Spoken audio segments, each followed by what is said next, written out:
मी सौ अनघा चितळे. किचन ही कल्पना जी आहे, संकल्पना, त्याबद्दल मला थोडं काही सांगायचं आहे. प्रत्येक स्त्रीला तिच्या घरामध्ये सगळं साम्राज्य तिचं सामावलेलं असतं ते किचनमध्ये, की जेणेकरून तिला ते किचन तिच्या मनासारखं सुखसोयीने युक्त असं हवं असतं.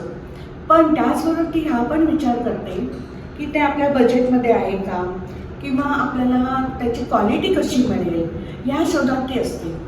अशा 10 ठिकाणी तिने चौकशी करून सगळं अंदाज घेऊन तिने क्राफ्ट या किचनचा तिने शोध घेतला. आज मी त्या क्राफ्टवाल्यांची, त्यांच्याशी माझे गेले 8-10 वर्ष आमचे खूप चांगले रिलेशन्स आहेत. त्यांचं अधिरा किचन हे फार फेमस आहे.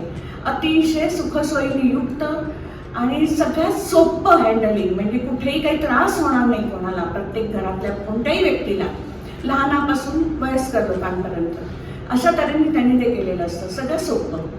आता हे जे किचन जे बनवतात ना, त्यांची वैशिष्ट्य अशी आहेत की एकतर आपल्याला परवडेल या रेटमध्ये. त्यांनी दुसरी फॅसिलिटी त्यांनी आता उपलब्ध केलेली आहे आपल्या सर्वसामान्य लोकांसाठी, EMI सिस्टीम, की आधीच आपण फ्लॅटला एवढे पैसे घातलेले असतात, किचनला आणखीन एवढे 7-8-10 लाख घालायचे बाहेरच्यांना देऊन. त्याच्यापेक्षा ह्यांचं सगळ्यात सोपं 1,10,000 मग तुमचं कितीही बजेट असू दे तिथपर्यंत तुम्ही करू शकता, आणि त्याला ती EMI फॅसिलिटी त्यांनी दिलेली आहे.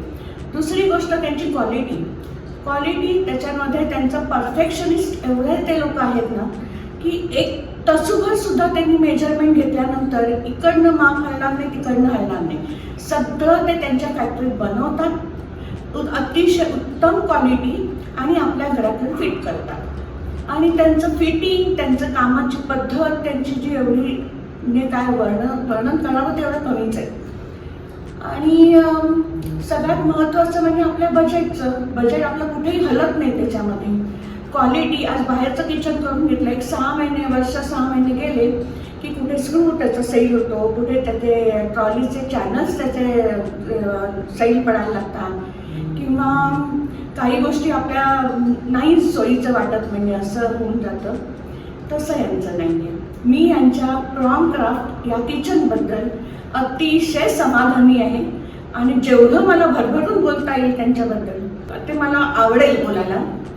तर क्राफ्टच्या सगळ्या पदाधिकाऱ्यांचे मनापासून अभिनंदन.